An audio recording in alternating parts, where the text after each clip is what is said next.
आत्ताच आपण संत वातावरणाचा उल्लेख केलात म्हणून मला आठवण होते आहे ज्ञानेश्वर माऊलींची. कारण ज्ञानेश्वर माऊलींना घडवणारे हे त्यांचे वडील बंधू, त्यांचे गुरु निवृत्तीनाथ होते. त्याचप्रमाणे मला वाटतं मुंडे सरांना घडवणारे त्यांचे गुरु म्हणजे अशोक मुंडे सर आपल्याबरोबर आहेत. मी त्यांना विनंती करते या निमित्ताने आपण आपल्या भावना व्यक्त करा.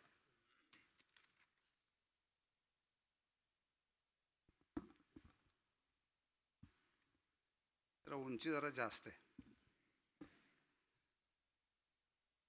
व्यासपीठावरील उपस्थित या कार्यक्रमाचे अध्यक्ष सन्माननीय पठारे साहेब, प्रमुख अतिथी खांडेकर साहेब, माझे मित्र आणि सरहदचे संस्थापक नहार साहेब, लेखक शफी पठाण, इरा प्रकाशनचे शरद तांदळे, अमृता तांदळे, यशपाल आणि मी.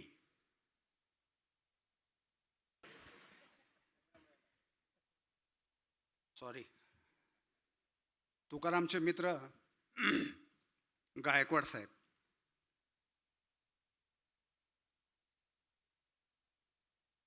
वेळ हा वाटून दिलेला आहे. 5 मिनिटं दिली होती, विनंती केली होती मी 3-4 मिनिट जास्त द्या म्हणून, त्याचं काही उत्तर आलं नाही.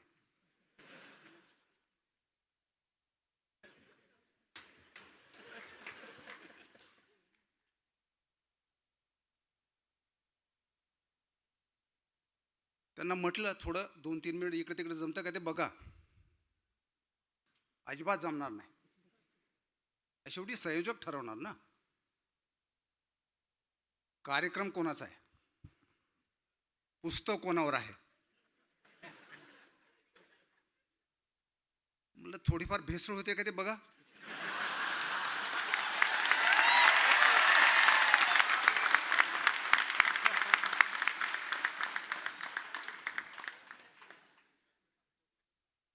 मी गपचूप बसलो, पण कार्यक्रम सुरू झाल्यापासून बघतोय घड्याळाकडे कोणाला किती मिनिटं दिली आहेत आणि भेसळ किती होते. म्हटलं आपल्याला पण संधी आहे, घ्या बोलून.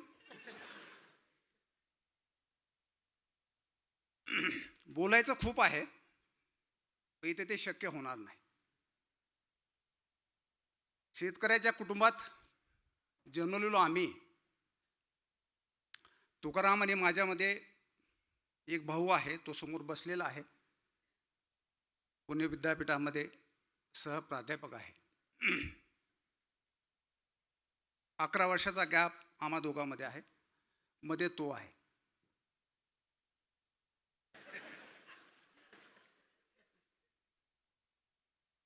कधी कधी होते त्याची खिचडी, पण तो सुरक्षित आहे. वडिलांनी शाळेत घातलं, जिल्हा परिषद 7वीपर्यंत ठीक चाललं होतं, पण 8वी ते 10वी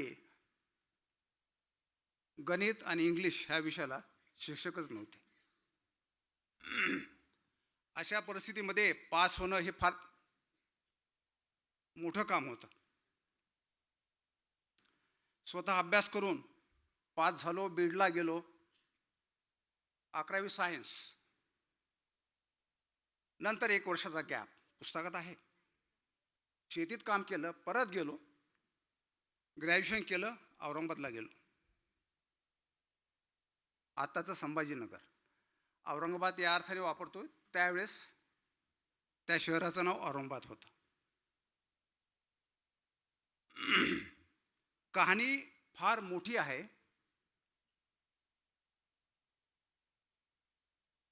औरंगाबादला गेलो, ते कमवा, शिका, UPSCचा अभ्यास करा, MPSCचा करा यासाठी.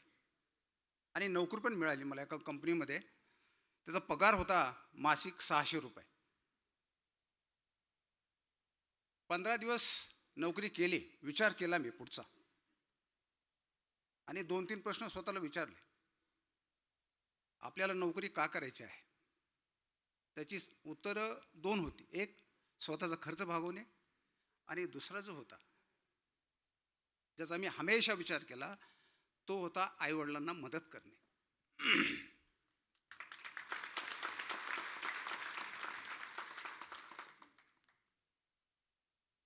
मी म्हटलं ह्या 600 रुपयात काय होणार आहे? फार फार तर माझा खर्च भागेल. आईवडिलांना मदत करता येणार नाही. मग सोडून देऊयात. मी 15 दिवस केली आणि नंतर नोकरी सोडून दिली. मला पगार 306 रुपये मिळाला. नंतर मला गरवारे कंपनीमध्ये केमिस्टची नोकरी मिळाली, 1200 रुपये पगाराची.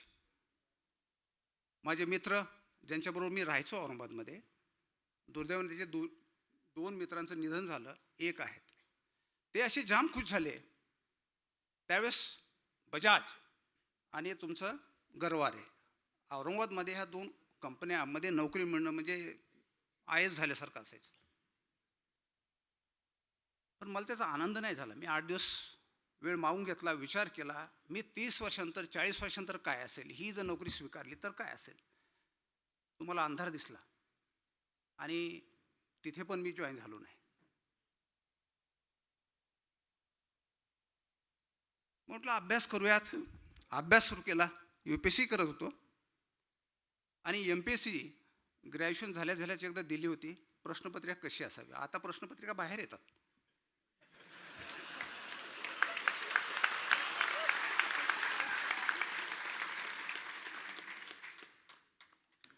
ते म्हटलं समजून घ्यावं. त्यावेळेस तसा तो फार काही काळ स्पर्धा परीक्षेचा नव्हता. फक्त ते कृषी विद्यापीठामध्ये मात्र ते वातावरण होतं. मी आपला साधा BSc झालेला. एक कळून चुकलं की हे आपल्याला जमू शकतं. साहजिकच मी काही पास नाही झालो आणि औरंगाबादला नंतर सुरुवात केली हळूहळू. नंतर 0 बजेट आलं. आपल्यापैकी बऱ्याच मंडळीला माहीत नसेल, 0 बजेट म्हणजे नोकरी नाही. असा 1-2 वर्षाचा काळ होता. मला वाटतं 87-88 असेल, वर्ष इकडे तिकडे असेल. 86. हां. इथे बरेच MPSCचा प्रयत्न करणारे तरुण असतील.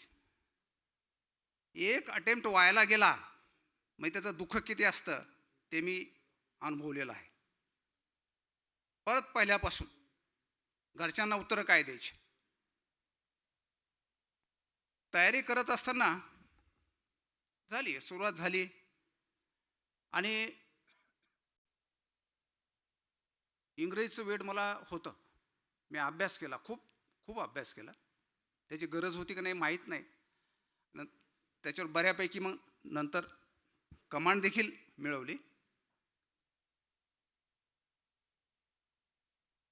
पैशाचा प्रश्न,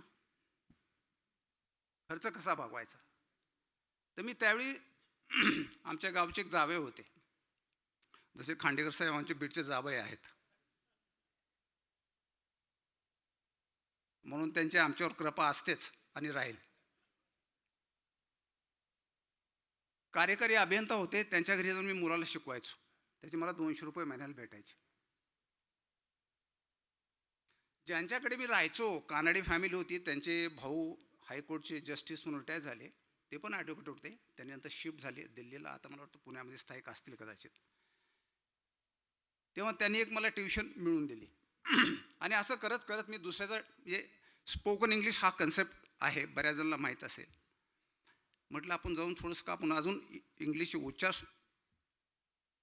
म्हणजे उच्चारामध्ये सुधारणा करूयात. गेलो, तिथले डायरेक्टर होते, त्यांची चर्चा केली. बोलता बोलता मी त्यांना म्हटलं, त्यांनी विचारलं तुम्ही कशासाठी आलात. म्हटलं मला थोडा स्पोकन इंग्लिशचा क्लास करायचा. चर्चा केल्यानंतर म्हटले अहो तुम्हाला आम्ही काय शिकवणार, तुम्ही असंच का करत नाही. म्हटलं काय, तुम्हीच इथं काय शिकवत नाहीत. नाही वास्तव आहे. आता बुडत्याला काडीचा आधार. मी म्हटलं ठीक आहे, पैशाचं काय. ते म्हणजे एका बॅचला मी 200 रुपये देणार. मग ठीक आहे, 1 तासासाठी 200 रुपये. मी जॉईन केलं. 2 बॅच झाल्या, 3 बॅच झाल्या. मुलं जशी वाढत गेली मग तशी मलाही थोडीशी आशा निर्माण झाली, यांनी मला जास्त पैसे द्यायला पाहिजे, कारण ते मुलं माझ्यासाठी येत होती. पण त्यांनी नकार दिला, म्हणून मी तिथून निघालो आणि माझा स्वतःचा क्लास सुरू केला. तिथे स्पोकन इंग्लिश आणि नंतर MPSCचे क्लासेस. तरुणांना सांगतो, मी MPSCचा क्लास 90 ते 94मध्ये चालवलेला आहे आणि माझ्या क्लासचे विद्यार्थी सिलेक्ट झालेले आहेत. त्यातले काही आता IAS पण आहेत आणि बरेच जण DYSP आहेत.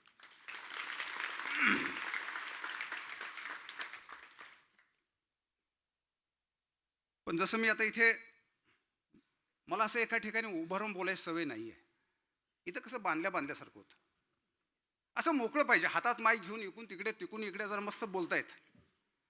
यशपालला विचारलं, कॉर्डलेस माईक आहे का? म्हणजे तशी काही व्यवस्था नाही आहे. म्हटलं ठीक आहे. क्लासेस सुरू झाले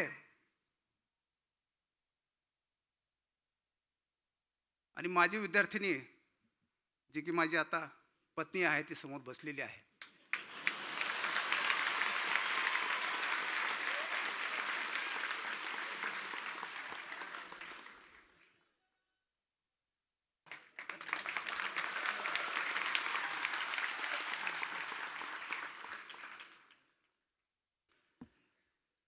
कसं असतं बघा,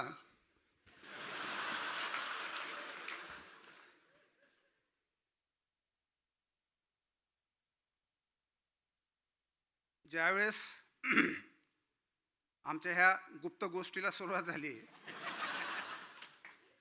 आणि नंतर तुकारामला मी औरंगाबादला घेऊन आलो 10वीसाठी, परिस्थिती फार नाजूक होती.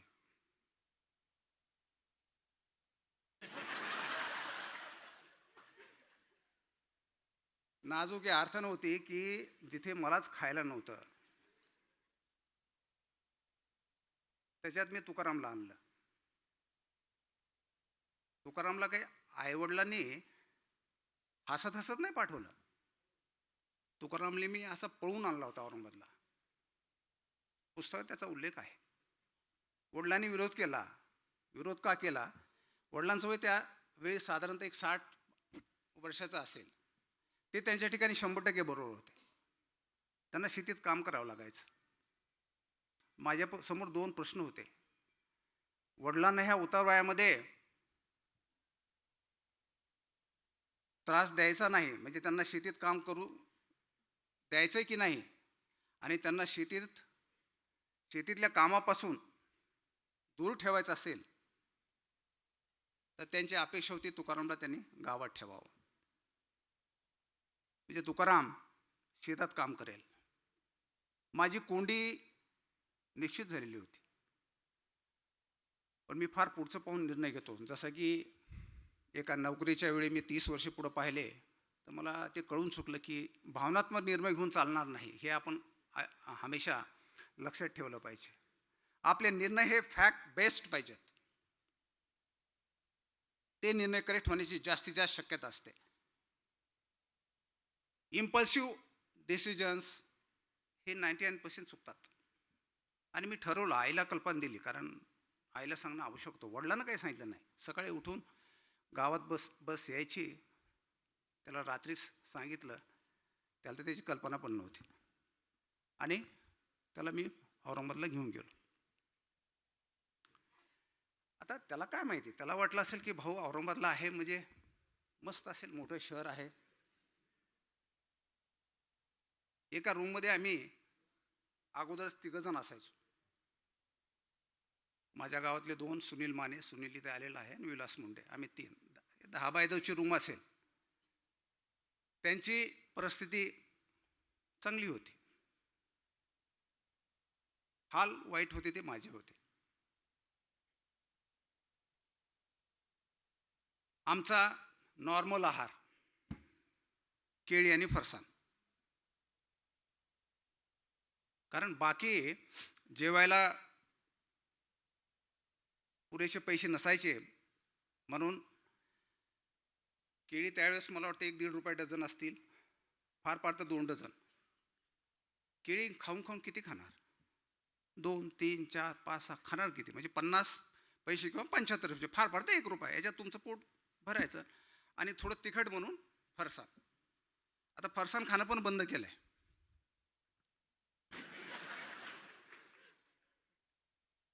कारण त्याच्यात तेल कोणचं असेल त्याचा काय भरोसा नाही. पण थोडी थोडी भेसळ चालते. असं असतानाच माझं लग्न झालं. लग्न झालं म्हणजे तुकारामला विचारून केलं मी असं.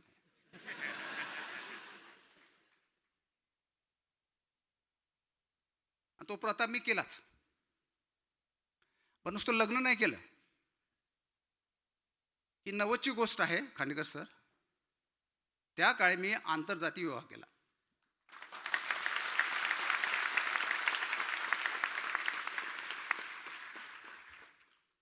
हा मी विचारपूर्वक केलेला होता.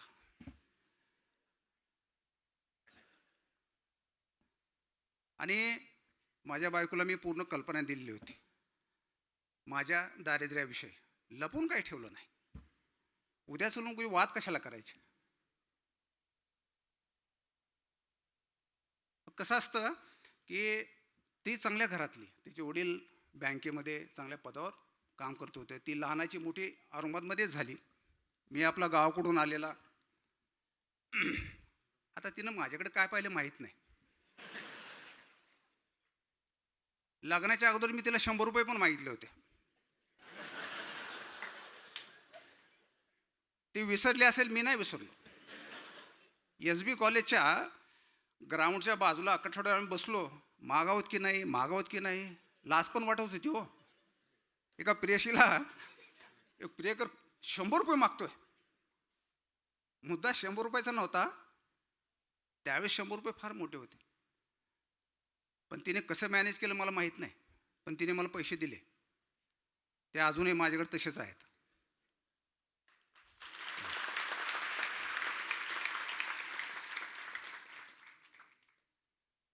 मित्र, मला सांगायला अभिमान वाटतो या आतापर्यंतच्या आयुष्यामध्ये कुटुंब एकसंग ठेवण्यासाठी माझ्या पत्नीचा फार मोठा वाटा आहे.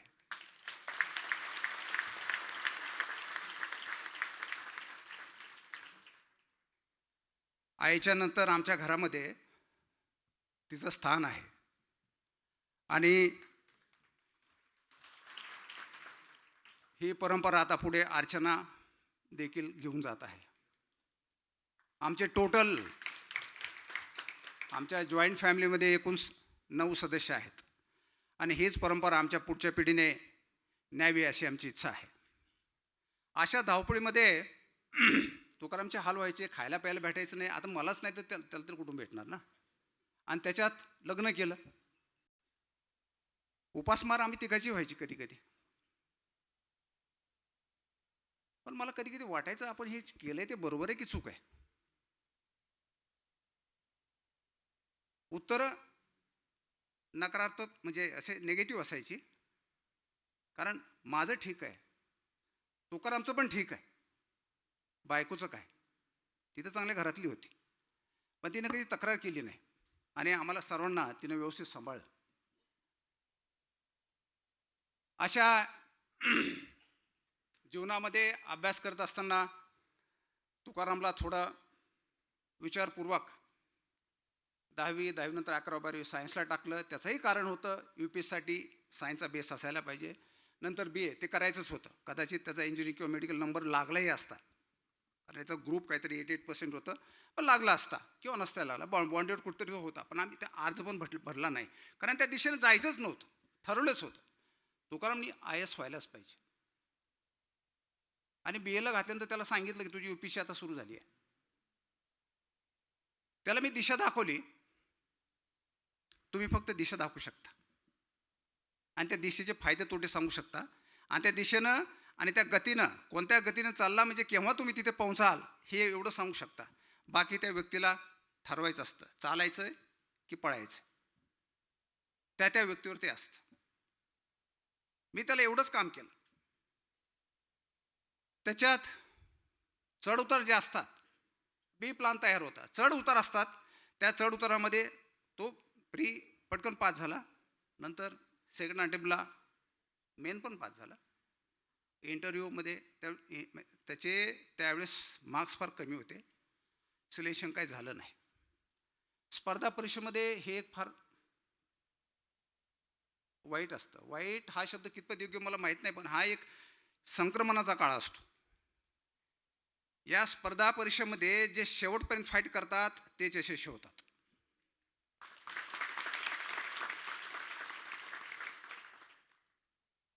शंभर टक्के यश मिळतं याची मला खात्री आहे. फक्त तुमची दिशा बरोबर पाहिजे आणि पुरेशी मेहनत पाहिजे. बाकी जसं गायकवाड सरांनी सांगितलं की मोटिवेशनल व्हिडिओ फार असतात, त्या चक्करमध्ये जाऊ नका. तो व्हिडिओ काय तुम्हाला तुमचा अभ्यास करणार नाही आहे. डीपमध्ये जाऊन अभ्यास करा, यश तुम्हाला मिळेल. आणि अशाच ह्याच्यामध्ये जाता जात असता अपयश आल्यानंतर त्यांनी मला न विचारता MPSC दिली. ते काही मला आवडलं नाही, त्याच्यामुळे आबोलाच धरून टाकलं, बोलायचंच नाही त्याशी. MPSC त्यांनी दिली आणि फक्त क्लास 2 झाला. मग तो विचारूच नका. क्लास 2 झाल्यानंतर मात्र मी हादरलो. आणि मग मला वाटलं आता समोरासमोर बसून आता काही गोष्टी सांगण्याची आवश्यकता आहे. मग त्याला विचारलं, त्याला म्हटलं तुझे मित्र काही क्लास 1 अधिकारी झालेले आहेत आणि तू फक्त क्लास 2. तू UPSCची आतापर्यंत तयारी केलीस, तू कमीत कमी MPSC तरी टॉप करायचीस. पुस्तकात हा विषय आलेला आहे, पण फार महत्त्वाचा आहे म्हणून सांगतो. त्याला एक वाक्य मी बोललो, म्हणजे ते वास्तव त्याच्या डोळ्यासमोर मी आणून दिलं. त्याला मी म्हणालो, ज्यावेळेस तू तुझ्या मित्रांना भविष्यामध्ये भेटायला जाशील कालांतराने, त्यावेळेस तुला त्यांना भेटण्यासाठी कदाचित वेटिंग करावी लागेल आणि ते कदाचित तुला भेटू शकणार नाहीत. तुला आयुष्यामध्ये इतरांना भेटण्यासाठी प्रतीक्षा करायची की तू एवढं मोठं व्हावंस की जेणेकरून लोक तुला भेटण्यासाठी प्रतीक्षा करतील.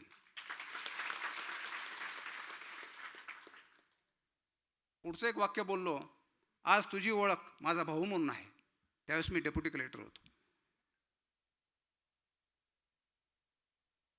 तू असं काही कर की तुझ्यामुळे मी ओळखला जाईल.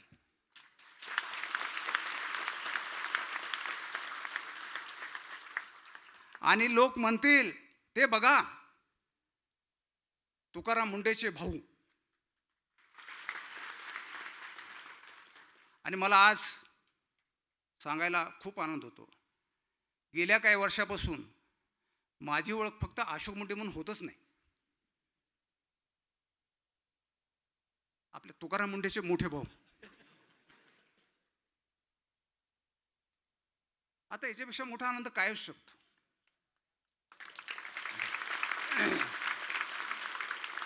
जे स्वप्न तुम्ही पाहता आणि तुमच्या डोळ्यात एकत ती पूर्ण होतात, त्यासारखा आनंद नाही. आता तो आयत झाला आणि सुरुवातीला दे धनाधन. मला चिंता वाटायची, आजही वाटते. ज्यावेळेस चिंता वाटते त्यावेळेस मला शिवछत्रपती शिवाजी महाराज आठवतात.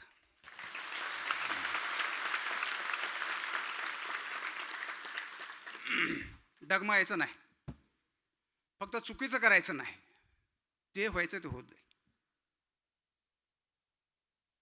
आणि पुढं चालत जायचं. आमचं संपूर्ण कुटुंब तुकारामच्या पाठीशी आहे आणि राहील.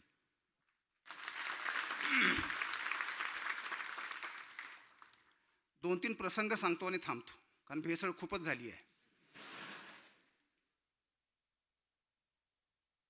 मला एक तुकाराम जॉईन झाला त्यावेळेस मला 10-11 वर्षाचा अनुभव होता.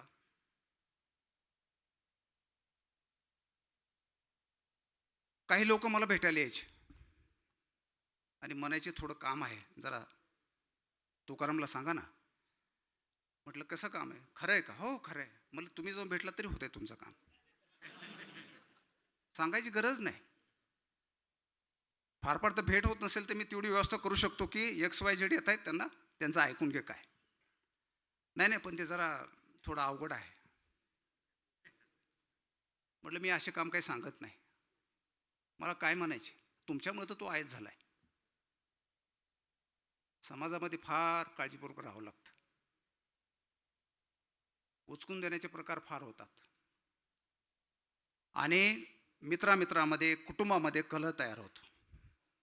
ह्याचं भान आपल्याला ठेवलं पाहिजे. जसे चार्वाक प्रत्येक गोष्ट ॲनालिसिस करायचे, ॲनालिसिस केलं पाहिजे. वाय, इथून मी एखादी गोष्ट सांगली तर का सांगितली, त्याचा माझ्यावर काही फरक पडला नाही. दुसरी एक घटना आहे. आता ते नंतर माझे मित्र होते. तुकाराम त्यावेळेस नवी मुंबईला कमिशनर होता. नंतर ते केंद्रामध्ये राज्यमंत्री पण झाले. त्यांचे मित्र होते मुंबईला एक बिल्डर. त्याचं काहीतरी 20 कोटीचं काम तुकारामने रद्द करून टाकलं होतं. मला त्यांचा फोन आला, जरा काम आहे. म्हटलं ठीक आहे. त्यावेळेस मी मुंबईतच होतो. मंत्रालयात या, म्हणलं येतो. गेलो. त्याने ओळख करून दिली, हे माझे मित्र असतात. जरा थोडं तुकारामला सांगता येईल का? म्हटलं काय, हे असं असं काम आहे आणि हे रद्द झालं आहे. म्हटलं रद्द झालं म्हणजे काहीतरी कारणं असतील ना? नाही नाही, तुकारामला काहीतरी काही लोकांनी चुकीचं मार्गदर्शन केलं आहे आणि त्याच्यामुळे ते रद्द झालेलं आहे. म्हटलं असं कोणाचं ऐकून तर तुकाराम काम करणार नाही. निर्णय योग्य तेच घेणार. मग तिथं त्याला 10-12 प्रश्न असे विचारले, मीच विचारले. आता हे नंतर राज्यमंत्री केंद्रात झालेले माझे मित्र होते, पण त्यावेळेस ते मला एक वाक्य बोलून गेले, तुमच्यापेक्षा तुकारामला भेटलेलं बरं आहे.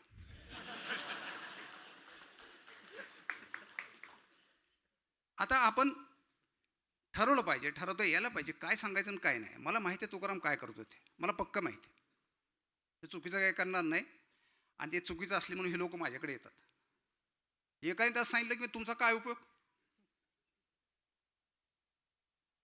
आमचं एक काम करत नाहीत, तुम्ही आय एस झालात काय आणि डेप्युटी कलेक्टर झालात, उपयोग काय आम्हाला.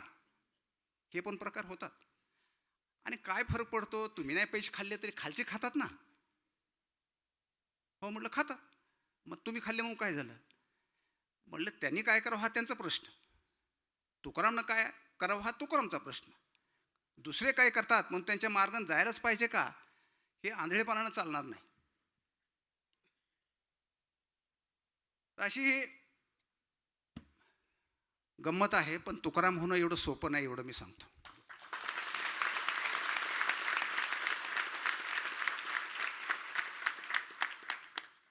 त्याच्या वेदना, त्रास मी जवळून पाहत आलेलो आहे आणि त्याचा त्रास मला जेवढा कळेल तेवढा दुसऱ्या कोणालाही कळणार नाही.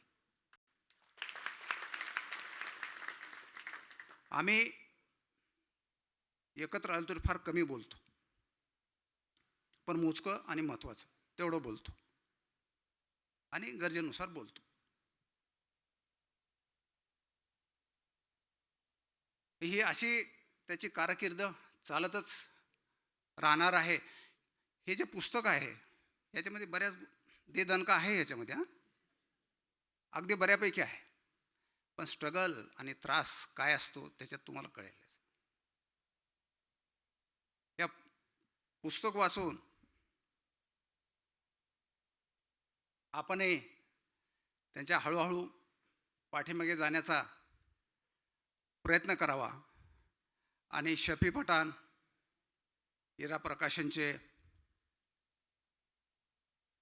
तांदळे फॅमिली, ज्येष्ठ साहित्यिक पठारे साहेब, सर्वपरिचित आपले खांडेकर साहेब यांनी त्यांचा अमोल वेळ दिला, त्याबद्दल मुंडे कुटुंबातर्फे मी त्यांचे आभार मानतो आणि थांबतो. धन्यवाद. धन्यवाद सर. आपलं भाषण ऐकत असताना असं वाटत होतं की आधुनिक रामायण ऐकतो आहोत. अशी राम लक्ष्मणासारखी जोडी, राम भरतासारखी जोडी असू शकते आजच्या काळामध्ये, आणि त्यांना घडवण्यामध्ये आपलं बहिणींचं जे योगदान आहे, मला वाटतं त्यासाठी आपण एकदा जोरदार टाळ्यांचा कृतज्ञतापूर्वक गजर करूया.